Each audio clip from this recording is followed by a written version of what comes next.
Good morning, everybody. Thank you for joining us for the June Enterprise Risk Management Toolbox training. A couple of housekeeping notes before you get started. If you've dialed in by phone but haven't logged in by web and you'd like to see the slides that will be shown during the webinar, and I must, brief digression here, I have to say our presenter went for the high production values today. Please point your web browser to readytalk.com. In the box where it says Participant, Join a Meeting, enter the same access code that you used to join this call, 9879821. Please stay aware of the level of noise in your area, and if it becomes too loud, please put your phone on mute. Please do not put your phone on hold if you're called away, because that will cause your hold music to be transmitted to everybody else. If you're called away, you can simply hang up, dial back in, and it will not disrupt the call. We are leaving the phone lines open for now, so if questions come up, you can ask them at the time. Also, the chat box is available. If you type questions in there, I will let our presenter know at an appropriate time. And with that, let me introduce our presenter today. Mark Priven is Director for Regulatory and Alternative Risk Consulting with Bickmore Risk Services. An actuary with extensive experience serving both public and private agencies and pools over the last 15 years. He serves on numerous professional boards and commissions and is a frequent speaker at industry conferences such as RIMS and PARMA. He was named by Workers' Comp Executive as one of the most influential people in workers' comp for 2010, based on criteria including expertise, contributions, and influence on legislation and policy, and leadership and representation. Mark? All right. Thank you, Emily. Just want to make sure the sound's working, Emily. Can you hear me? Yes, indeed. Okay, cool. All right. Well, so what we're going to do today is just talk a little bit about sort of basic Actuarial 101, actuarial concepts. And here, as you can see, in case you're wondering what it takes to be an actuary, you might recognize the signs at a very early age. And the glasses are definitely key, and that'll be sort of a theme throughout this presentation. Where I'm going to take you is on a little bit of trip, and where we're going to go is to Actuarial Island. And this is not to be confused with Fantasy Island, for those of you that remember that awesome TV show in the 80s, which I watched way too many episodes of. Actuarial Island is definitely not most people's fantasy, in fact, quite the opposite. Usually people land on Actuarial Island when they crash and burn there. And what that usually means is that you need a projection either for liabilities or loss forecast or something like that. You need a number or some sort of forecast, and you have to come to Actuarial Island to get it. So what we're going to do is going to go through a few different spots on Actuarial Island. The first spot is where we're going to calculate the liabilities. The second spot is where we're going to do some forecasting for upcoming fiscal years. Sometimes you would call that like your funding estimates.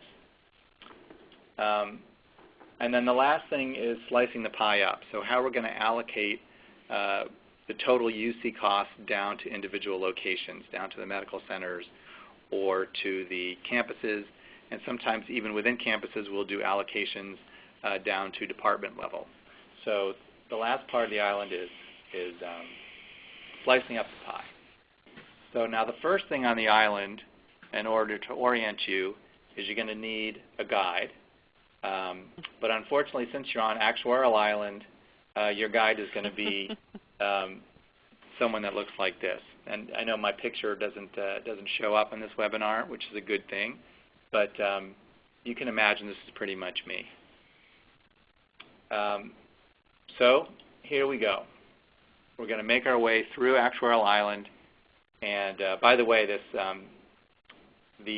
have a few pictures here by this guy, Eric Johansson, and they're to me very amazing photoshops. So here we are trekking through Actuarial Island, and the first thing is I'm going to go through some projection techniques that we use, and the first one's called paid loss development. So what we have here on the bottom are different fiscal years. So for example, for 08-09, that's all the injuries. Let's just say this is workers' compensation. this would be all the injuries which occur during fiscal year 08-09. It doesn't matter when the payments are made, doesn't matter anything else. As long as the injury occurred in 08-09, it's going to go into that column. And the first thing that we do is we look at how much of the payments as of 12 months of that year. So in other words, valued as of 6/30/2009. So if we look at all the injuries which occurred in 2008-2009, and we look at all the payments to date on those as of 6/30/09, that's that first number, that $6 million, which is the paid to date. Now we can look at those same injuries, again, still 08-09, but 12 months later. So now we're as of 24 months. It's valued as of 6/30/2010. And you can see that the cumulative payments have now increased from $6 million to $12 million. So all you mathletes out there, of course, that's basically the pays have doubled between 12 months and 24 months. And if you look at 09-10, we're gonna look at it in the same sort of process. We're going to look at all the injuries which occurred in 09-10, and we're going to look at them as of the end of 2010 or as of June 30, 2010. And we're going to see that's $8 million, and then 12 months later, the cumulative payments have increased to $16 million. So what this pattern is telling us is that in general, the paid losses tend to double between 12 months and 24 months. So now here we are, we're sitting at June 30, 2011, because we're not quite at June 30, 2012 yet. But let's say we're at June 30, 2011, and we know that the 10-11 year has $10 million paid. So we're going to need, as actuaries, to project what the payments are going to be during the next 12 months. And since we've seen in our pattern here that they seem to double between 6 months and 12 months, the projection will be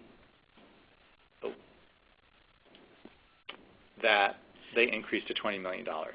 So hopefully that makes sense. Now these were all developments between 12 and 24 months.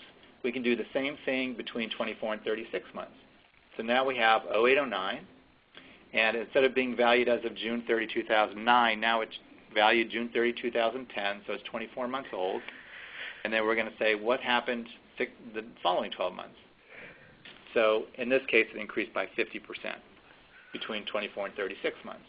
So now we need to make a projection of what's going to happen to 09-10, and we're going to say,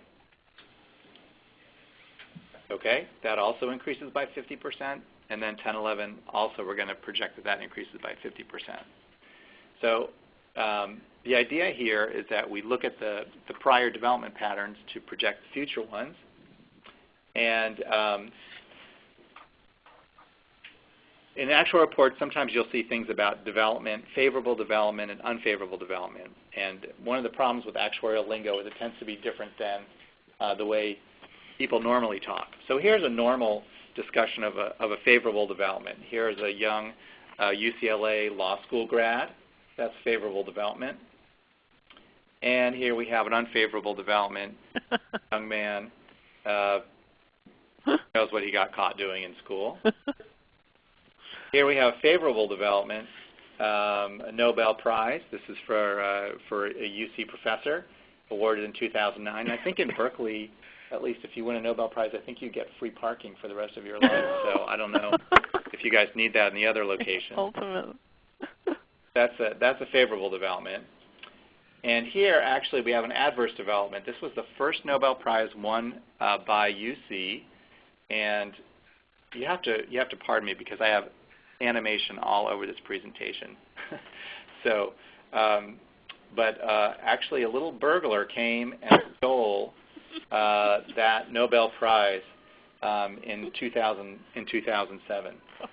So that would be a normal discussion of favorable and unfavorable development. But when we talk about it in actuarial lingo, what we mean is the losses either developed more than we expected them to develop or less than we expected them to develop.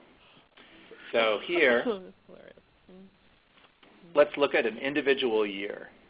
And as we mentioned before, when it was at 12 months, it doubled to get to 24 months. And then it increased by 50% to get to 30 months. But we don't have to stop there. We can keep going on and on and on, all the way to what we call ultimate. So what we're saying here is that even if we have a year that's only 12 months old and it's got $10 million payments, we can project what the total ultimate payments for that year will be. There'll be $40 million based on what we call these age-to-age ratios. So this would be a 12 to 24 month age-to-age ratio. The ratio itself would be 2.0. And then here's a 24 to 36 month ratio. It's 1.5, and so on and so on. And so these are the different age-to-age ratios. And sometimes just to make things a little bit easier, we'll bundle them together and we'll call it an age-to-ultimate ratio. So rather than dealing with one age to another age to another age to another age, we'll just go, the age-to-ultimate ratio from 12 to ultimate is 4.0. So in other words, if you have losses at 12, you just multiply it by 4, and then that'll get your losses at ultimate. And another thing that we call these are loss development factors. So you'll hear actuaries talk about loss development factors all the time, and it's really just these age-to-age or age-to-ultimate ratios. And another way to sort of visualize this is we're using the payments, in this particular method, just the payments what's been paid to date to project the ultimate. So at ultimate, 10 has already been paid.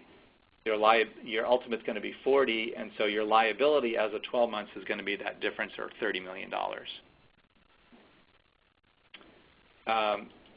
Now, what I just went over was the paid development method, and we can do the same thing with incurred losses, which is the payments and the case reserves combined. So here, as of 12 months, instead of starting with $10 million, you start with $18 million because you have 10 paid and 8 in case reserves. But it's the exact same process. You go from age to age to age to age, and eventually you get to your ultimate. So again, these are the age-to-age ratios, or you could say an incurred loss development factor or an incurred age-to-ultimate ratio would be 2.0. So it would be going from this 18 to the 36. And another way to visualize that is here. As of 12 months, 10 million is paid, 8 million in case reserves. We're going to multiply by our incurred loss development factor of 2. And so now we're going to have an IBNR of $18 million and an ultimate of 36. Okay. So now you've learned the two basic actuarial techniques, which is, I would say, favorable development. For those of you that remember Ed McMahon here, he made a living out of bringing people favorable development news. And unlike this fellow here, this has no UC connection, don't worry. This unfavorable development. I'm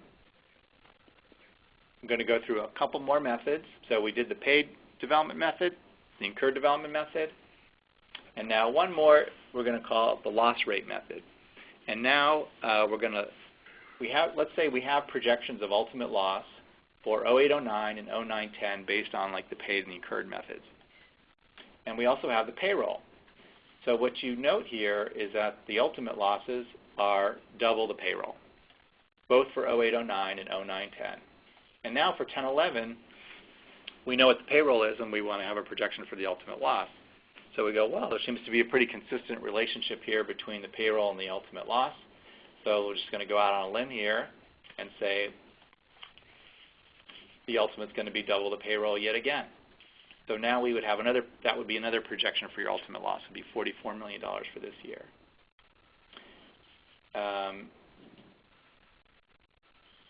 And one more method, which combines both the development methods and that loss rate method, is called the Bornhueter-Ferguson method. And people love to make fun of this. But let's go back to the incurred development method for a second. We started out with $18 million as of 12 months, and we end up with 36 at ultimate. Another way to twist that around is to say that the development factor is 2.0, which means that whatever your ultimate is, we expect half of that to be incurred as of 12 months, and we expect half of it to be not yet incurred, or IBNR. So just think of that ratio of your ultimate loss. 50% is incurred, 50% is not yet incurred, or it's IBNR, as of 12 months. So now we can use that 50% to come up with a new projection. So our initial estimate based on payroll is that the ultimate's $44 million as of 12. But as of 12 months, we know 18 has already been incurred, and we expect half of that $44 million to be not yet incurred or to be IBNR. So now we're just going to use that initial $44 million, and we're going to multiply it by that 50% to come up with our new estimate of IBNR. And now our new estimate of ultimate is just the sum of the 18 and the 22, so that's going to be another estimate of $40 million. So that's our final method. We call it the BF method or Born-Hooter-Ferguson method. And now what we do is we line up all our different projections. So let's just say we're looking at the 2010-11 year, and we've done the paid indication, the paid development, incurred development, the loss ratio method, the Born-Hooter-Ferguson incurred. We can do the same thing on paid. And we're going to take all these different projections into account, and we're going to, based on their relative strengths and weaknesses and based on what we think is going on with the losses themselves, if there's any trends or anything like that, we're going to select an ultimate loss for 2010-11. So in this case, we picked kind of right in the middle, $40 million. We had one indication that's a little bit lower than that, one that's a little bit higher, a couple that were right on, so this seems like a pretty decent projection. So now this would be our selected ultimate for 2010-11. And once we have our ultimate loss projection, it's pretty easy to calculate the liabilities. We just take the, in this case, say our ultimate loss projection for 2010-11 was $40 million. We just subtract off what was already paid, and we have liabilities of $30. Similarly, we'll have ultimate loss projections for other fiscal years. We just subtract off what's already been paid, and what we're left with is the liabilities. So then when we want to figure out what UC's total liabilities are, we just add up the 10, the 17, the 30, and so on for each different year, and that's UC's liabilities. Okay, so this is a very favorable development here. You've made it through the basic actuarial techniques, and this is actually UC Berkeley's rugby team, which is perennially one of the best in the country, except I think it was recently made into a club. So I hope they can keep their winning ways. This is unfavorable development. Do not try this at home. It looks extremely painful. The last thing here is confidence levels, and I'm going to get into confidence levels a little bit more later. But basically, the confidence levels are sort of a padding in case losses develop a little bit worse than expected. So in this case, UC's total, I think this is a workers' comp program, total liabilities of $266 million at expected. And then we add in a little bit of padding for potential adverse activity, this $28 million, just in case things go a little bit worse than expected. And you can see here that these are the total workers' comp liabilities as of different valuation dates, and you can see that it's very consistent from year to year, both in terms of expected in orange and also that extra confidence level. So again, that's a favorable development, much like I think this is UCLA's women's softball team, also perennially one of the best in the country. And the other favorable development is now we have finished with the liability section, and we can move on to forecasting. So this is the forecasting where we come up with your rates or your funding rates for the upcoming year. So we're going to, but you have to be careful as you move through the island. There are some dangerous pitfalls, so we'll keep our eye out for those. And here's our forecaster. Okay. So from the preceding section, we have ultimate losses by year. And we also have payroll by year. Okay, and let's just say, again, we're working with workers' compensation. And so we have payroll. Payroll is the exposure base that we use for workers' compensation. And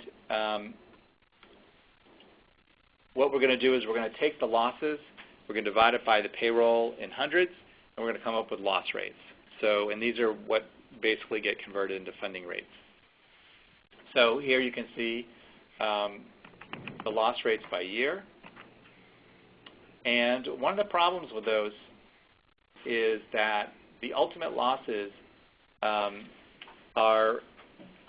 not on the same basis as the year that we're projecting. So for example, let's say we're coming up with funding rates for 2012, 2013, and we're looking at losses in 08, 09, 09, 10, and 10, 11. Well, there's been some changes in the environment between those years and the year that we're projecting. So for example, there's claims inflation. So let's say that claims inflate at a rate of, I don't know, 5% a year or something like that. Then in order to get your 10, 11 losses up to the level that you're projecting for 12, 13, you need to increase it by 5% per year. So in this case, it would be a total of 10% in order to bring it up to the year that you're projecting for. We might also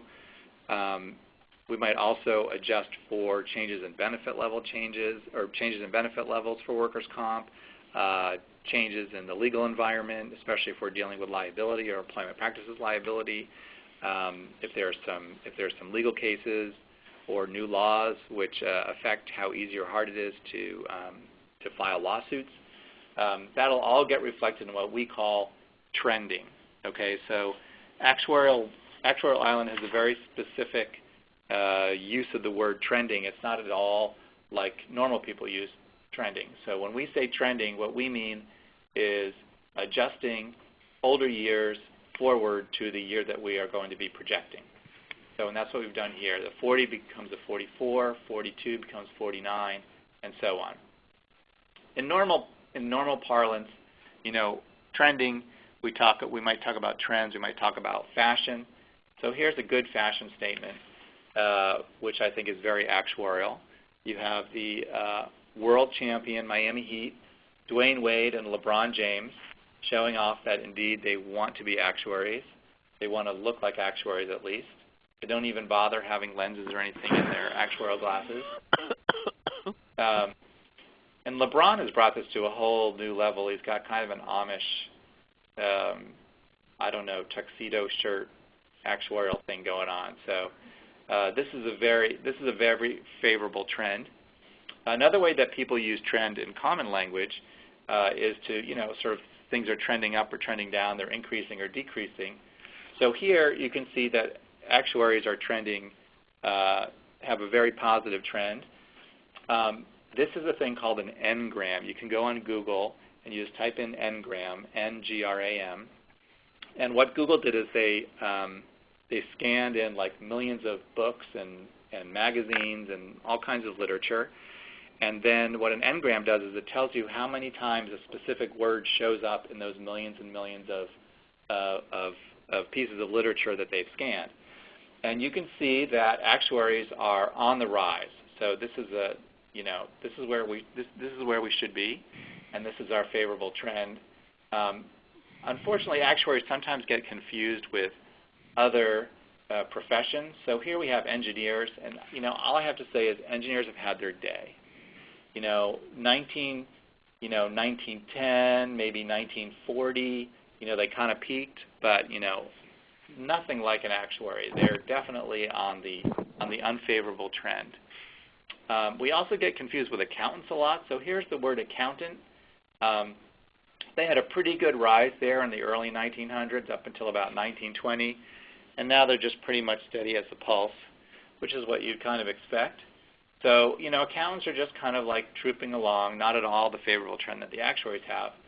You might wonder why the accounting went up so much in the 1800s, and one of the reasons is that they actually used a different term. They didn't use the term accountant back in the 1800s. So there are other terms. Here's an example of one. This is a Compton. I don't even know if I'm pronouncing it right. But you can see this was what they were called back in the early 1800s. Definitely had their heyday, and now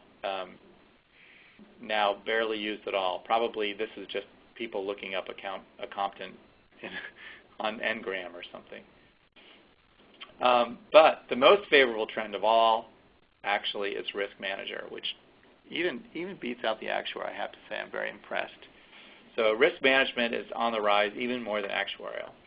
Okay, back to actuarial trends. So I mentioned before that we trended losses to adjust for claims inflation and differences in benefit levels and things like that. Well, we have to do the same thing for wages, because in loss rates, we have our numerator as losses and the denominator is payroll. So we can't just adjust the losses. We also have to adjust the denominator, which is payroll. So what we have to do is take the payroll in the older years and we adjust it for wage inflation, and that's what we do here. So this is actuarial trend applied to payroll, and now we can take it to, we divide the losses by the payroll, and we have, here's the unadjusted loss rate, and here is what we call the trended loss rate. And this is actually a very, very favorable trend, right, because your losses are going down year by year. And basically, we would use this as a method, or as the way to project what we think is going to happen in 12-13. So this would be how we would project the 12-13 funding rate. And now I'm going to go a little bit into confidence levels and simulation. So this example is actually for UC's employment practices liability, and it was based on some simulations we did a few months ago. And what each one of these dots represents is an actual simulation of what possibly could occur for your program in 12-13. And along the bottom are claims. So for example, in this simulation, there were about 65 claims or so, and the total cost of those claims was about $17 million. In this simulation, we have about 75 claims, and the total cost was a little under $14 million. So you get the idea. Each one of these dots is based on sort of a probabilistic model of how many claims you're going to have, and for each one of those claims, we actually simulate how much that claim is going to cost, and we come up with a total cost for the program. So the way it's arranged here, it's not really all that helpful. It just looks like a big blob. But what we can do is we can sort them so that on the bottom, we rank them from the simulation that had the smallest total cost to the one that had the highest cost. And now here you can kind of see a pattern. So whereas before, we might use the loss rates to project what your expected losses are, but here what we can see is what your potential variability is. So we can see here's what a really bad year might look like, here's what a really good year might look like, and we can use that particularly to get confidence levels. So for example, based on these 10 simulations, if you wanted to fund at a 50% confidence level, you would just go over here to the place where half your simulations are higher than that and half are lower, and you would go over and you'd fund at, a little over $16 million. Now UC funds at higher than 50%. They fund, depends on the program. Some programs are at 65, some are at 75. Whoa. Sorry about that. Okay. So if you were to fund at, say, 70%, then you would fund at a little over $18 million. So that's how confidence levels work. And the other thing is that people tend to get confused between 50% confidence level and expected quite a bit. So let me just explain. This 50% confidence level is what in statistics you would call the median, which means that half of the events are higher than it and half are lower. So that's the median.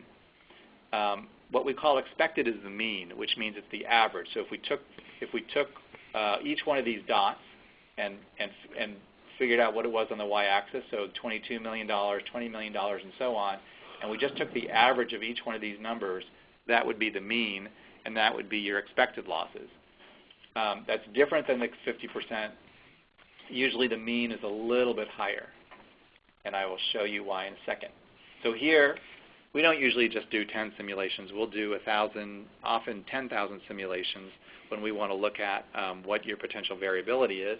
And so here's the results of 1,000 simulations for a given year of your employment practices liability program. And you can see that one of the characteristics is that at the high end you have some really, really outlier, terrible things happen.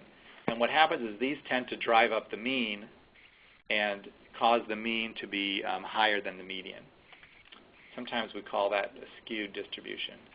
So again, here is the 50% confidence level, and here's the 70% confidence level, and this is actually how we do your confidence levels. We actually do these simulations, at least in your excess layers. We do these simulations and we figure out what the possibilities are to occur. If we were to do your mean would be somewhere probably in here, somewhere between your 50% and 70% confidence level. Okay. So one more example just of an adverse trend. I don't know if you all are familiar with phrenologists. Those are the people that used to think that they could predict your personality and your IQ based on bumps on your head. So this is clearly a profession that's had its day. This is sort of the Justin Bieber, I guess, of the 1840s. So huge meteoric rise, not a lot of stock in it later on. So not to be confused with actuarial trend. Okay, so we have now learned about liabilities, we have learned about forecasting, and now we are going on to allocations. Now we have to cross this very strange looking bridge to get there, but I'm confident we can do it. Okay, so how do we do your allocations? So the first thing is and this varies by program, but in this particular example, I think this again is from your employment practices liability. It's based on your 3-year history. So sorry for all this animation. So the first thing is that we separate your primary losses from your excess losses. So we will limit your losses. I think for EPL it's about $250,000. So we will limit each particular claim to $250,000, and we will base the projection, and we will compare at a given location's experience based on a 3-year average of their what we call primary losses, meaning losses limited to $250,000, and that's this average here. It is the 3-year average of what's going on in these years here. It's 0.28. And what we're going to do is we're going to compare that to the average of all of UC. So here's the average just for this given location. Here's the average for all of UC. And when you take that ratio, this 28 divided by 33, you get what we call a relativity of 0.86. It's kind of a fancy name, but really it's just the relationship between the loss rate, the historical loss rate for that particular location versus what it is for all locations combined. Okay? Now, this particular one is very favorable because this location's loss rate is lower than that of total UC. Similar to this fellow here, who, UC, I have to say it's pretty amazing. You just Google like UC prize or something like that, and like a million things come up.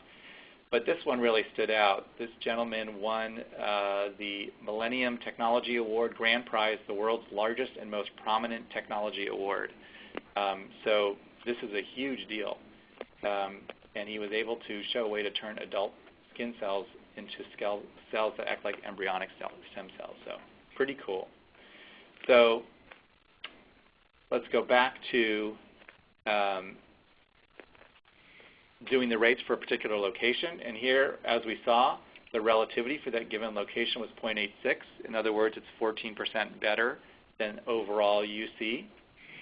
And the next thing that we do is we apply credibility. And what that is it takes into account how large that location is. So a very small location that's 14% better than the average, that could be just luck, right? Or they could have one large claim and they could have a huge relativity. And because they're small and we want to have some stability in the funding, we apply credibility. And so what that does is it only gives so much credence or credibility to what the location's actual experience is. Now in this particular example, the location is pretty big, and so they have a credibility of 99%, which means that pretty much whatever their experience is, that's going to be given full credibility or almost full credibility, and that's what their funding is going to be based on. So after we've applied this credibility weighting, their relativity is still 0.86 because they're a large location, and they're given almost full credibility. So now we're going to convert that to a loss rate. So the total campus loss rate, this is just for losses, is 0.63. This location is 14% better, so it's a 0.86 multiplier. So you just take the 0.86, multiply it by the campus loss rate, and you get the individual location's loss rate, 0.54. And now we're going to, this is just the undiscounted expected losses. So we're going to first do a net present value. And this actually, we're not using 5% anymore. This is probably a year or two ago. I think most of the programs are using 3 or 4%. Then we're going to bump it up for confidence levels, which we've already talked about. So this is kind of your padding for margin of error, which you need because losses do develop worse than expected about half the time. And so this is a little bit of margin for error. And then you're going to add in costs for expenses. And you multiply all these things out together, and you get your total funding rate for that location is 0.64. And then we also make some adjustments for Be Smart About Safety. We take into account how much each location actually spent on Be Smart About Safety. And then we apply. So in this case, they're spending 105% of what we would normally project. So we would normally project a 30% savings. So we're going to give them 105% of that 30% saving because they're actually doing more safety and more interventions to save money. And then we average that over 3 years, so they only get 1/3 of that in any one given year. So they're going to get a 10.5% discount for being participatory and Be Smart About Safety. But then, of course, we have to add in the cost of Be Smart About Safety, which is here. So we're going to start out with the 0.64, discount it for the fact that they have been very participatory and Be Smart About Safety, and then that decreases their rate, but then we have to add in what next year's funding for Be Smart About Safety will be and come up with a loss rate of 0.67. So you can see, even though they're spending 10 cents on Be Smart About Safety, the net is that their rate is only going from 64 to 67. So they're essentially only being charged 3 cents for 10 cents in safety, and that reflects the fact that we think the safety really reduces costs, and so the loss costs. And so that's where that other 7 cents goes. It goes into projecting that the loss costs will improve. So that's a favorable development, much like UCLA's basketball team, which had many, many years of favorable development. And unlike, this is not a political statement. This is just, I guess, the effect of age. And we have now traversed all the way through Actuarial Island. So now we're just going to do a very quick review, and then we'll have questions if you have any. So here we have, remember, age-to-age ratios or loss development factors. So if your losses, we expect your losses to go from, say, $10 to $20 million between 12 and 24 months. If they only go from 10 to 15 million, that's a favorable development. On the other hand, dropping people on their head is an unfavorable development. This is the age-to-ultimate ratio or loss development factor. I'm just recapping the lessons that we've learned here. So another lesson is to be nice to nerds. Here we have the Bornhueter-Ferguson method. So we're starting with our initial estimate of ultimate loss. We have a projection of what % of that ultimate is paid or incurred as of a certain date, and we use that to project the IBNR. And here, of course, we have the next Bornhueter-Ferguson wannabes. Here we have adjusting loss rates for trend. And, of course, we have the Actuary's ROC trend. Here we have how we slice the pie. We take your losses, we divide them into primary and excess. We take a 3-year rolling average. We compare that for an individual location versus that of UC in total, and we come up with a relativity, which will adjust your funding rate up or down based on how well you compare with UC average. So in this case, this location was better than average, so that's a favorable development. Just like this fellow here, UC rocks. And that's about it. I think we're ready to float home. Just so you know, here is our actuarial, the BRS actuarial team.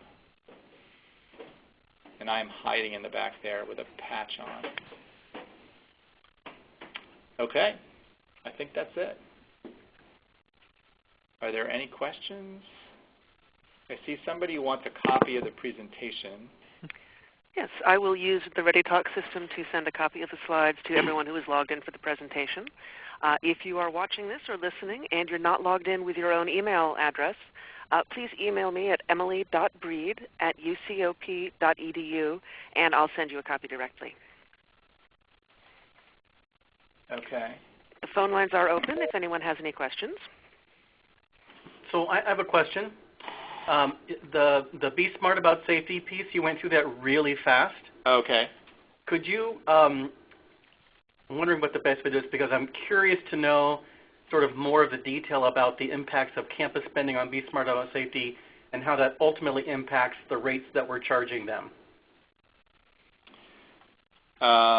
Okay, well, in a nutshell, basically they get a credit. For each program it's different.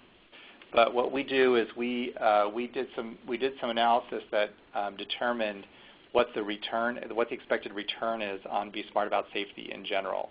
So I guess in this particular example, let's say it's a 3-year return. So so one is the timing of how long it takes to get a return, and the other one is what is the return on for each dollar spent. Okay, so for example, if we assume that for every dollar you spend on safety, you're going to actually reduce costs by $3, right? Then that would be a 3-to-1 return. And then if we assume that that would be spread out over 3 years because it takes time to implement and it takes time to see the results in the numbers and stuff like that, then what you would see is a 1-to-1 return for each year, because it would be a 3-to-1 return at ultimate, but you're only going to ease into that 1 year at a time. And so it's hard for me to talk about it specifically because each program has a different one. But I think every program, the return is somewhere between 2-to-1 and 4-to-1. And then I think the programs are all assumed that that the benefit will take anywhere from 3 to 4 years. I think most of them are for 3 years. So when you spend money on Be Smart About Safety, we plug that assumption in about what the return on that money is going to be and how long it's going to take, and we'll reduce your funding for it. So that's where this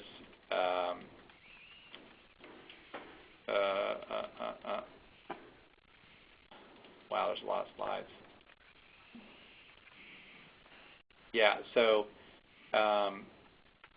that's where this shows that, you know, initially the funding would have been 64 cents if there was no Be Smart About Safety. They're getting a credit of 10%, but they're spending 10 cents, and so the total cost is 67. I don't know. Does that answer your question, or did you want to get into the math of it, or? No, I think that's helpful. It's helpful to know that every location is different and every program is different, so that's fine. Yeah, the locations are different in the sense in you know how much they spend. So and that gets reflected in the credit. Mm-hmm. Yeah. Great, thank you. Sure. I have a practical question along those lines. So if you spend the money, you apply for the money, you spend the money, and then you don't see the return, your premium is going to go up. Are you saying if you don't see a return, like if you spent the money but your losses didn't go down? Right. Well, you would. Okay, so your losses would go. your funding would go up. Let me just back up here. Your funding would go up because, in comparison to UC in general, if you're not keeping track. So, for example, if those 3 years of rolling average that are in your experience, if those sort of deteriorate or they stay the same because your Be Smart About Safety wasn't working, whereas UC's in general, their cost was going down, then instead of a relativity of 0.86, you might see a relativity of 1.0 or 1.1 or something like that, where your costs are actually a little bit higher than UC's. So that would cause your funding to go up, okay? But we would continue every year as you invest more and Be Smart About Safety, we would continue to give you a credit for it because we would assume that you're adjusting your program as time goes on, you're learning from the experience, that OP is vetting what you're spending the money on, and that you're getting smarter and smarter over time. So the new money that's being spent, you would always get a credit for that. It's just that if what you did in the past wasn't working, then that would show up as your relativity increasing over time because you wouldn't be keeping up with UC's trend. Does that make sense? It does. So the credit is essentially funded by the premium in time, yeah? Right. The credit's funded by the premium, yeah.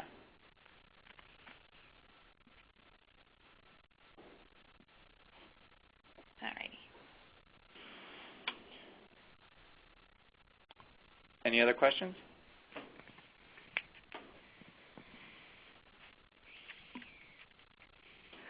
Well, if there are no further questions, I think we'll wrap this up here. As mentioned, I will send a copy of the slides to the folks who were logged in. Thank you very much for joining us for this month's Toolbox webinar, and we hope to see you in the future.